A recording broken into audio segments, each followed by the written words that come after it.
So I'm going to start with a little bit of a statement here today. Welcome aboard, everyone. Nadia, nice to see you.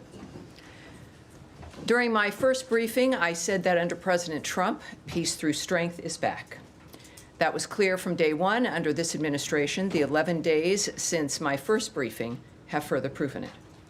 In an important advancement for peace, America's top diplomat, Secretary Marco Rubio, and National Security Advisor Mike Waltz traveled to Jeddah, Saudi Arabia, to meet with the Ukrainian delegation. As a result, Ukraine expressed readiness to accept the U.S. proposal to enact an immediate interim 30-day ceasefire to the Russia-Ukraine conflict. The ball is now in Russia's court, and even more advances have been made after Envoy Witkoff's visit there as well. Following this historic meeting, Secretary Rubio traveled to the G7 in Canada, where our partners expressed support for a swift end and a durable end to this conflict. And as we pursued peace, our nation also showed strength. Under the President's direction, this administration invoked the Alien Enemies Act of 1798 to initiate the removal of hundreds of dangerous members of the Tren de Aragua, a vicious, violent foreign terrorist organization, which has been threatening our nation, conducting irregular warfare, and terrorizing Americans. We express our sincere gratitude to President Bukele of El Salvador for playing a pivotal role in this transfer. As Secretary Rubio said, once again, President Bukele has shown he is not only the strongest security leader in our region, he's also a great friend of the United States. In our fight against terrorists, President Trump ordered the launch of decisive and powerful U.S. military deterrence operations against the Iranian-backed Houthi terrorists in Yemen. Following the strikes, Secretary Rubio noted that the president, quote, sent a powerful and clear message. These attacks on U.S. vessels and global shipping must stop, and we will hold you accountable. We will protect our people and freedom of navigation. In furtherance of President Trump's maximum pressure policy on the Iranian regime, last week the State Department announced sanctions on Iran's oil minister and shadow fleet that facilitates Iran's illicit crude oil trade. These actions were taken to stop the flow of revenue to the Iranian regime that uses to fuel conflict in the Middle East, advances its nuclear program, and supports its terrorist proxies. In addition, the State Department will consider revoking the visas of foreigners who have supported Hamas and unleashed anti-Semitic harassment, intimidation, vandalism, and violence on America's college campuses. As Secretary Rubio said on March 6th, those who support designated terrorist organizations, including Hamas, threaten U.S. national security. And we intend to use the department's broad authority to revoke visas when information comes to light indicating a visa holder may be inadmissible or ineligible under U.S. immigration law. Here's the bottom line. Secretary Rubio's State Department remains committed to advancing the national interests of the United States. Peace through strength is back. Not that we have a lot of things to discuss, and I see it all on your faces, but it is good to be back. I've been away for, I don't know, 10 days now or so, but I'm looking forward to answering your questions. We will begin again with Matt Lee. Thank you, Tammy. I had three processy kind of questions, but for the sake of my colleagues, and I know there's a lot to ask, I'll break it down to two. They'll be very brief. All right. One, on the South African ambassador who the secretary declared PNG on Friday. Sure.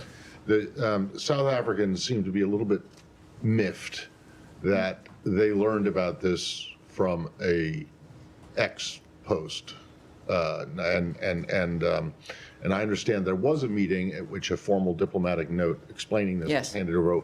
Can you, what day was that, the meeting? Well, it was the same day of Friday. The announcement, yes. So after Secretary Rubio made his decision, our senior level diplomats convoked the South African embassy staff for an in-person meeting at the State Department. At this meeting, our officials delivered the official notification of Ambassador Rasool's persona non grata status, and it was done. Okay, and I understand that his privileges and immunities expire today, and then he has to leave by Friday? That's right. So he has, for these 3 days that passed, he's had his privileges, but those did expire today. And he has, technically, it's a week from the notice, and so that expires now on Friday. Okay. He'll and need to that- be, he'll need to be out of the country. Okay. And then my second one is what you mentioned before on the AEA, the Alien Enemies Act. As you know, as this building certainly knows, there are several provisions that or several criteria that have to be met in order to invoke this. One is there being a declaration of war with the country in which this force is from, or that the invasion or incursion, or however you want to call it, is being orchestrated or influenced by a sovereign state. Does the U.S. now regard Nicolas Maduro as the legitimate head of state of Venezuela? And secondly, if you do, or even if you don't, are Maduro and the state of Venezuela now covered by the Foreign Sovereign Immunities Act?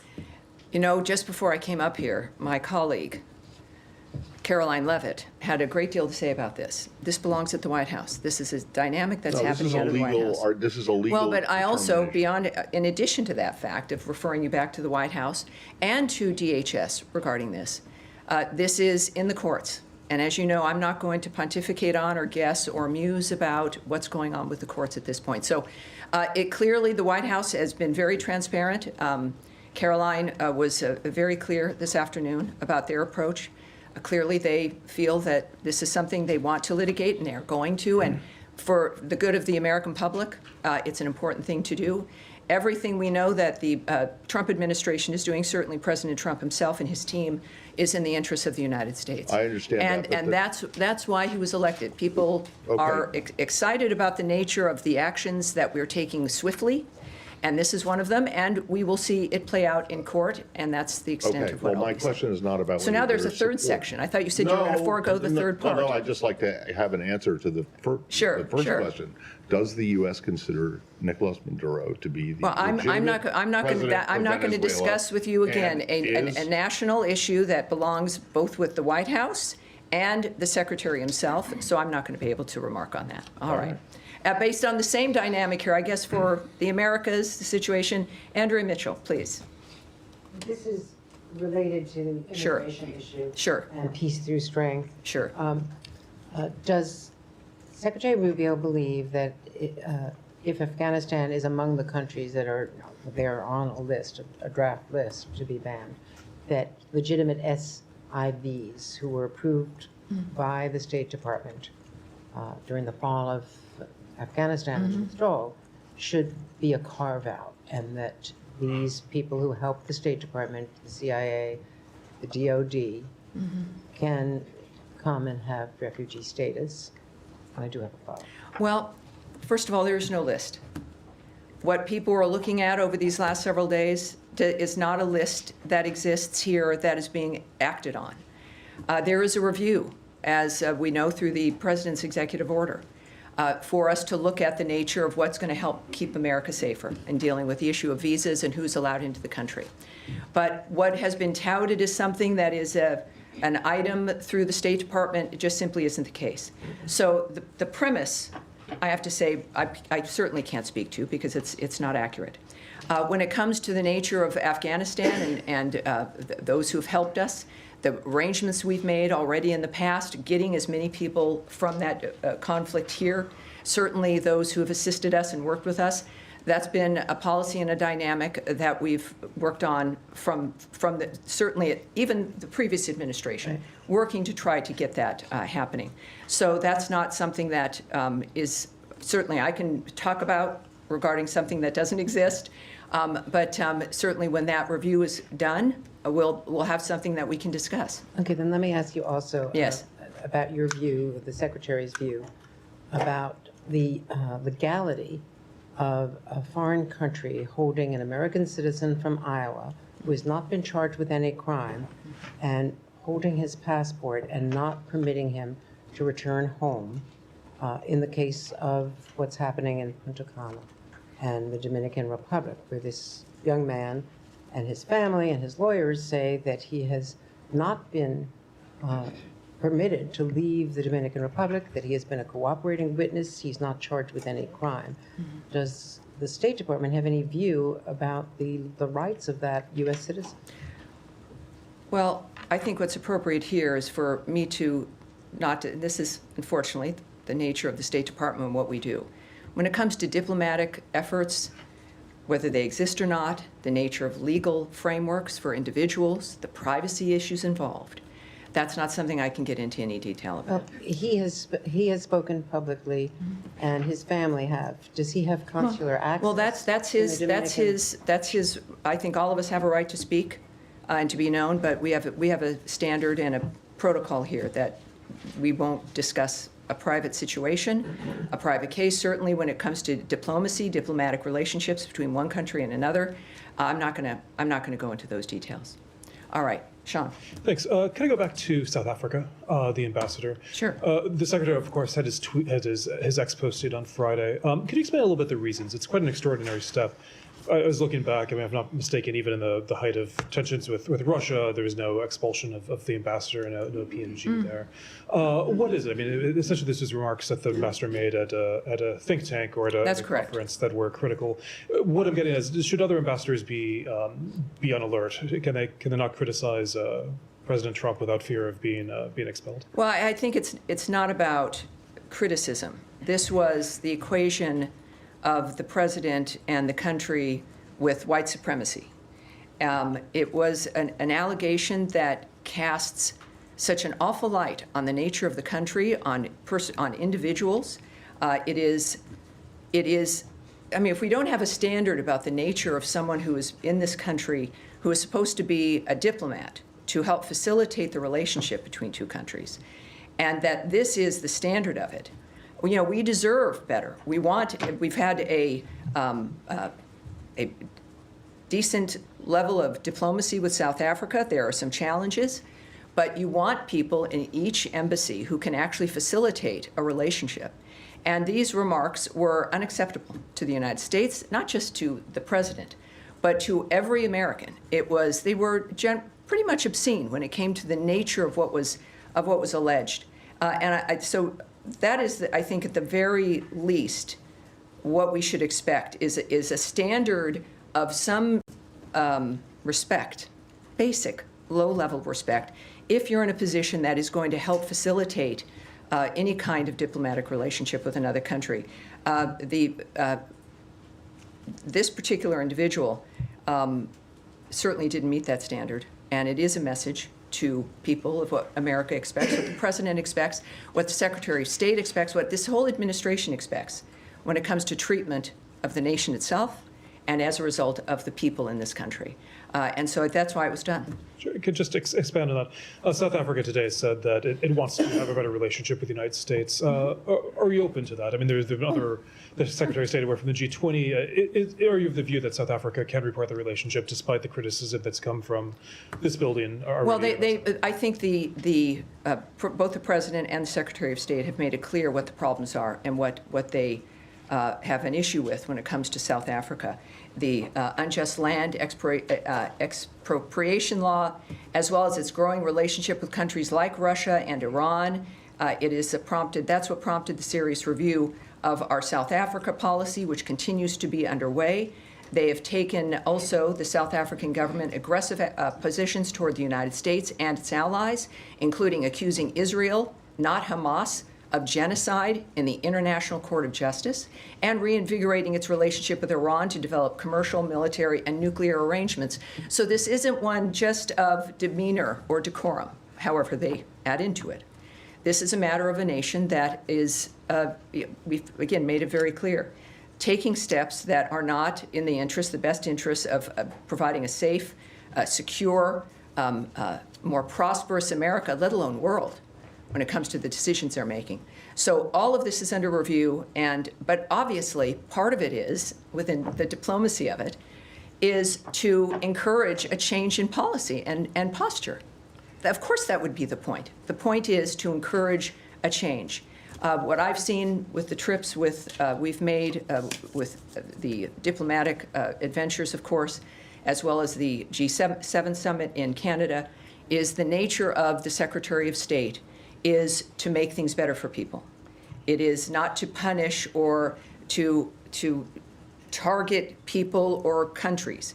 It's the nature of changing policy and creating better environments for all of us. And I've seen that in motion in every dynamic. And that's the case here with South Africa as well. Nadia, yes. Thank you so much, Tammy. Good to see you. I have A couple of questions. On Yemen first, what is the U.S. strategy regarding Yemen? Is it degrading the capabilities of the Houthis that they don't pose a threat to U.S. interests, or is it destroying them completely? Because there's conflicting statements from U.S. officials saying, like, we're not going to interfere with the civil war in Yemen. Well, what we've seen, of course, in the past when it comes to the Houthis, it was a tit-for-tat strike. If the Houthis would be sending missiles or attacking both commercial and military ships, what the previous administration did is they would do one strike as a tit-for-tat dynamic. What's happening now is a complete shift when it comes to the nature of why it's going on, which is to stop the assault on the maritime traffic in that area. And up to this point, there's about 174 attacks on American naval ships, which is an extraordinary number of attacks. And this isn't a situation that should be managed. It has to stop. So the message to the Houthis is, if this will end when you end the attack on both commercial and military ships in that region. So it's a maritime issue, and it's meant to completely change the posture of the Houthis, and of course, in a conjunction in that dynamic with Iran, that the days of pinprick responses where we allow that to occur is over. That's, I think, a pretty clear statement from the administration as a whole as well. On the visa thing, just The visa, quickly. sure. Is the area clear when it comes to revoking visas for foreign students? Are you revoking visas for students who clearly support Hamas and shows literature that's supporting Hamas, or is it also include students who support Palestine or the free, they say the freedom of the Palestinians, or showing sympathy with civilians in Gaza? Is that area very clear? Well, what Secretary Rubio has been saying on a number of different interviews is that this is about, when you think about someone applying to come into the country to get a visa, if you were to say everything that he ended up doing as would be his goal upon entering the country, we would never have issued the visa. So you have a dynamic, whereas if there's going to be certain kinds of actions that you're going to undertake, that we don't accept that. Every country has a right to control its borders and to determine who's going to come into the country. So in this particular instance, there's also, I know, a freedom of speech argument. But this is not about speech. It's about actions. It's about things that were done. And of course, I don't want to go further because also this is within a court dynamic. America's got the best court system in the world. And there will be arguments on both sides, no doubt, regarding this. But it has to be argued. It has to be litigated. But the actions that we take and the decisions we make are not about content. It's about actions that are occurring, and certainly in that particular case. Yes. Can I? Go ahead. Can Hi, I? Tammy. Hi. Thank you. Just to follow up on the Houthis question. So President Trump said every shot fired by the Houthis will be looked upon as a shot fired by Iran. So we're wondering, if Houthis don't back down, is the United States prepared to attack Iran or give Israel to do so? I think you're referring to President Trump's Truth Social tweet, and I'm sure you all have it on your phones. You should, because I'm going to refer you right back to that tweet. It speaks for itself. Right. Just to follow up on a different topic Sure. in that case. So Voice of America and Radio Free Asia is one of the outlets under Voice of America. They have written extensively on the oppression of Uyghur Muslims by Chinese authorities. Actually, their reports have raised awareness about the plight of Uyghurs. And this is a topic that the Secretary feels strongly about as well. We've just seen him last week impose sanctions on Thai officials over deportation of Uyghurs to China. That's right. What does he think about the shutdown of this outlet? Does he support this decision? Well, and what you're referring to, I think, is the VOA and some other outlets Correct. involved with the current, some budgetary changes and actions that have been taken. What I can tell you, like with all the aspects that are happening in this shift, is that it's a fluid situation. And I look forward to watching it unfold as you do. I know you're all reporters, and some reporters here in the bullpen have been affected. But the fact of the matter is, this is serious business. It's the business of government using taxpayer dollars. So the same standard applies here. And of course, it's just happened. Carrie Lake, as essentially the envoy within this framework, is someone that Americans know and trust, and I look forward to seeing how this unfolds. But right now, it's new, it's a fluid situation, and we'll have more for you as it unfolds. When you say All fluid, right, could yes, it go be ahead. overturned, All right. you mean? All right, go ahead. Can I just follow up on Yemen and your assessment of civilian casualties? Because you'll know there have been reports of several. What's your assessment on that? On civilian casualties? Well, you know, under no situation does anyone want that. This is a horrible dynamic. At the same time, the Houthis are pirates who have commandeered an entire country, in addition to attempting to commandeer and threaten and harass shipping in the maritime area there. So when we think about this dynamic, certainly America seeks to avoid that situation, but we're now in a position where it has become untenable.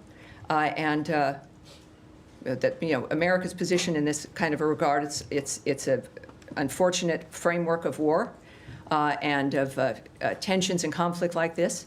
But of course, we lament, I think, this country of all countries, and what we've done and what we've accomplished. We lament the loss of life. That's the aspect. Because I think this is part of the real story.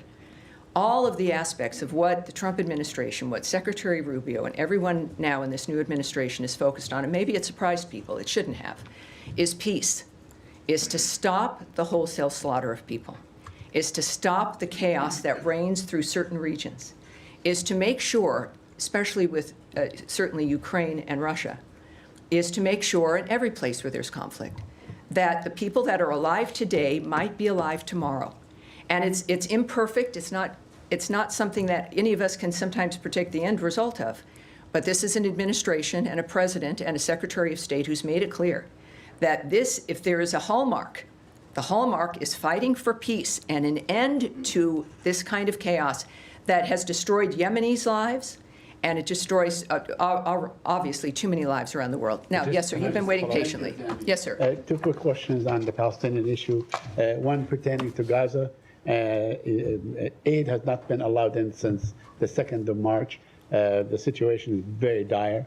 I was wondering if you are really concerned about this, especially, you know, this coincided with the beginning of Ramadan as well, where people need food and water and so on. I mean, is you know, starvation used as a, you know, a method to pressure people? Isn't that a war crime of some sort internationally? Well, you know, for the horrible suffering of the Gazan people, we know where that sits. It sits with Hamas. We know that within the ceasefire, and why we fight for the ceasefire and want it to continue is, in fact, to make sure that food and aid is moved into that region. The United States has led the way in that regard. We also know that at this point, when it comes to the nature of what Envoy Witkoff has worked on and what all of us still focus on is, in fact, what your concern is. Making sure that there's a situation on the ground that allows food to get to the people who need it, that allows aid to move through to the people who have been suffering because of the choices that Hamas has made throughout the years. And that is what we continue to work on. So everyone, certainly it's a concern, and that is why we continue to work to make sure that aid can get to the people who need it. Can I Yes, just sir. Go ahead. follow up? Yeah. The Syrian Interim Authority last Thursday approved a new constitution. It has granted likely no rights for the minority like Kurds and Druze in Syria, and has been rejected by these minorities, labeling it against the democracy. What's the U.S. view on that constitution? And does anyone in this department connected with the new Syrian Interim Authority? Do you have any engagement with them? You know, again, when it comes to diplomatic engagements, situations as fluid and as situational like that one, that's not something I'm going to be able to answer. But I'll see what we can do when it comes to the specifics of what you've asked for. What about the Syria. Yes. Right. I have Go. another question on Iraq. All right. Yeah, this administration, including Secretary Rubio himself, has called the Iraqi government to resume the Iraqi Kurdistan oil export and solve the U.S. oil companies' issue that are working in Iraq. But this hasn't happened. What's the U.S. view on that? Are you urging the Iraqi government to resume the oil export? Again, I'm not, at this press briefing, I'm not going to go into international negotiations or diplomatic negotiations or thoughts that might be held by the Secretary of State. But we'll see when it comes to actions on that, it'll be, I think, abundantly clear. Yes, ma'am. Syria. Thank you, Tammy. So Syria's new government, along with regional countries such as Turkey, Jordan, Qatar, and others, have been calling on the U.S. to lift the sanctions that was put in place during the Assad regime, and many view these sanctions as a significant barrier to stabilizing and rebuilding the country. Is the administration considering removing or maybe easing these sanctions? Well, again, when we think about the administration, I think of President Trump and their posture and point of view regarding Syria, and the fact that when it comes to the State Department and the Secretary, these are things that would be negotiations that would have to be contemplated, and I'm not going to do that right here from this podium. Yes, sir. Thanks so much, Tammy. I appreciate you taking the question. Over the weekend... Depends on what the question is, but go for it. Over the weekend, the U.S. deported a Lebanese citizen who was a doctor at Brown University. I was wondering if you might be able to elaborate why. That, I would say, when it comes to that kind of action on everything we might discuss, that's the Department of Homeland Security. So that would be them. And on violence, escalating violence in the West Bank, I guess, are there any concerns among at the State Department over what we're seeing in terms of Israeli actions in the north, in Jenin, in Tulkarm? Well, the United States' position, certainly the State Department, is that we stand steadfastly with Israel. Israel has seen certain security concerns that they have, and they're taking actions regarding those security concerns. And we stand with those decisions and what the Israelis choose to do in that framework. Yes, sir. Thank you. Two questions. Changing subject to South Asia. A few days before the elections, President Trump, then as a candidate, had spoken about, expressed concern about attacks on the Hindus in Bangladesh. Now that Secretary has been here for about 60 days, what is his assessment about the situation of Hindus in Bangladesh and what steps he is taking to address President Trump? Secretary Rubio. Well, again, you're talking about President Trump in certain aspects about how the nation and how his administration views the nature of what's happening in another country. And Secretary Rubio, of course, follows through with his vision and the nature of the choices that are made in that regard. But when it comes to, again, negotiations, diplomatic considerations, and the conversations that those involve and what might happen, I don't want to presume here what the outcome will be. You don't want me to either. I think that the best thing to do would be to... Question? I'm sorry? Can I reframe the question? Well, what I'm not going to answer is diplomatic considerations from government to government or attitudes and approaches when it comes to what's happening in a certain country that belong within a diplomatic kind of conversation that clearly I can't speak on, or would I hypothesize about what might happen. So, yes. Yes, there you go. Yes, ma'am. Go ahead. I have one more Go question. Thank you, Tammy. Just to follow up quickly on what Hamara was saying about USA GM, Radio Free Asia, Sure. and other news broadcasters, because I think you're going to get a lot of questions about this. Oh, I expect it. I just got back into the country over the weekend. I thought, well, this will be discussed. As you mentioned, it's affected colleagues we know in the bullpen. Yes. Can you just clarify, when you say that you're watching this unfold, do you know if this is something that could be reversed in terms of what they're doing with US? You want me to speculate. No, and I know you know I can't. And I know I come from a background where that's mostly what I did for a very long time. That I can't do here. Okay, so my next question is about something different. The State Department, according to some reporting by the New Republic, terminated a contract to the Yale School of Public Health's Humanitarian Research Lab. They were tracking evidence of the Ukrainian children that have been abducted by Russia since Russia's invasion of Ukraine. Some of that evidence was about to be, from their work, it was about to be transferred to European law enforcement officials. Can you comment at all on whether it is true that this grant was terminated, and whether you have any other comment? Well, I can't confirm that, but obviously I'll take it back and I'll get back to you so we can get some details in that regard. Thank you. Yes, sir. So much. I also have a question on Russia, Ukraine, but before that, let me follow up on Radio Free Europe quickly from different angle. This administration last month secured one of the reporters jailed in Belarus, was working for Radio Free Europe, and I want to give you credit for that. Now, given how strongly you feel about the cases, can you assure us that you will continue securing the release of Radio Free Europe reporters, one of them in Azerbaijan and other countries, even if you end up defunding them? Well, that's not something I can answer here, again, when it comes to the nature of the choices that will be made. But what I can tell you is that this is a country that has led the way from the very start of radio, of making sure that voices are heard everywhere. That this is something this country can be proud of. And it sits within the framework of what matters to us. At the same time, this nation has to look, and I don't think it's anything to be ashamed of, look to the nature of how America is going to be able to remain strong and safe and secure and more prosperous so that we can continue to move through with foreign aid, with facilitating voices that normally other parts of the world would not hear. It is a part of democracy. And of course, you want every nation to have that kind of commitment as well when it comes to who's able to be heard. So that's a commitment that stands. It is the heart of this nation. And certainly that's not going to be ending. The framework of certain things might change, or how we facilitate them, but certainly not that commitment. And I think we've done a good job of that, and we should all be proud of it as well. My How are we second question, doing? Tammy, on Russia-Ukraine, I was going, actually, that was my original question. Well, I've clearly lost the bucket of issues here as we've gone from a few things back. But go ahead. On reports that the United States pulled back from international group investigating Russian crimes. What is the strategy there, and what message are you sending to Russia, who continues actually committing crimes as we speak?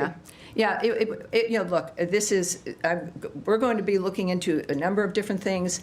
That's anecdotal. The nature, I'm not familiar with the nature of what happened, so I'm not going to be able to speak to that. Yes, right down the middle here. Yes, sir. Thank you so much. I think, the gentleman in front of you, sir. Go ahead. Thank you, Tammy. Daniele Compatangelo for LA7, Italian TV and Primetime Media. So we both were at the G7 the last week. Yes, we were. And the focus was Ukraine. So today in Europe, there was European Council. They met, the foreign minister, and they discussed about Ukraine and the European Union proposals. So it seems like there are Europe is very divided right now, like Italy, Spain, Ukraine, Hungary and Slovakia are more aligned to Trump proposal. It's not proposal, but like plan. And the other ones, more lefties, are like, want to keep giving military aids to Ukraine. So what do you, as a State Department, how do you guys will interact with the European right now?